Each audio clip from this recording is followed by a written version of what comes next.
Hello friends, welcome back to my channel Karthik Telugu news. Friends, ఇవాళ PF account ఉన్న వారికి good news చెప్తే ఒక ఇంపార్టెంట్ అప్డేట్ న్యూస్ అయితే రావడం జరిగింది. దీని గురించి మరిన్ని విషయాలు ఈ వీడియోలో తెలుసుకుందాం. పీఎఫ్ అకౌంట్ ఉన్న వారికి ఈపీఎఫ్ఓ మరో శుభవార్త అందించింది. 2 వారాల తర్వాత ఈపీఎఫ్ఓ పోర్టల్ ఇప్పుడిప్పుడే పూర్తి స్థాయిలో అందుబాటులోకి వస్తుంది. ప్రధాన డేటాబేస్ ఏకీకరణ సాఫ్ట్వేర్ అప్గ్రేడ్ కారణంగా జూన్ 26వ తేదీ నుంచి పలు పీఎఫ్ సేవలు నిలిచిపోగా ఇప్పుడిప్పుడే పునరుద్ధరిస్తున్నారు. అయితే సిస్టమ్ అప్గ్రేడేషన్లో భాగంగా పీఎఫ్ పోర్టల్లో పలు మార్పులు చోటు చేసుకున్నాయి. ఇక నుంచి ఉద్యోగాలు మారినప్పుడు ఒక కంపెనీ నుంచి మరో కంపెనీలోకి పీఎఫ్ అకౌంట్ను బదిలీ చేయడం మరింత సులువు కానుంది.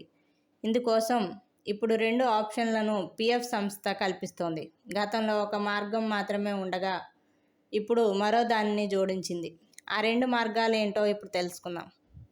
ప్రొవిడెంట్ ఫండ్ బ్యాలెన్స్ బదిలీ ప్రక్రియను సులభతరం చేయడం, కాగితపు పనిని తగ్గించడం, ఎటువంటి విధానపరమైన జాప్యం లేకుండా ఉద్యోగులు తమ పదవీ విరమణ పొదుపును ఒకే చోటుకు చేర్చుకోవడంలో సహాయం చేసేందుకు ఈపీఎఫ్ఓ పీఎఫ్ అకౌంట్ బదిలీ ప్రక్రియను సులభతరం చేసింది.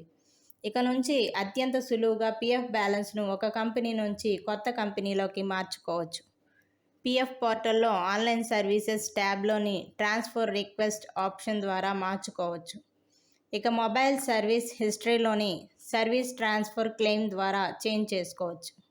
ఈ ట్రాన్స్ఫర్ ఎలా చేసుకోవాలనంటే ఈపీఎఫ్ఓ పోర్టల్లోకి లాగిన్ అయ్యాక మెంబర్ సర్వీస్ హిస్టరీ ఆప్షన్ ఎంచుకోవాలి. అక్కడ మీరు ప్రస్తుతం పనిచేస్తున్న లేదా గతంలో పనిచేసిన కంపెనీల వివరాలు కనిపిస్తాయి. అక్కడ నో అనే ఆప్షన్ కనిపిస్తుంది.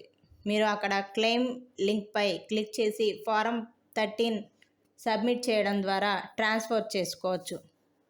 సో ఫ్రెండ్స్, ఇది అప్డేట్ న్యూస్. మరిన్ని అప్డేట్స్ కోసం ఛానల్ సబ్స్క్రైబ్ చేసుకోండి ఫ్రెండ్స్. అలాగే పక్కన ఉన్న బెల్ ఐకాన్ క్లిక్ చేసి వీలైతే ఛానల్కు లైక్ అయితే చేయండి.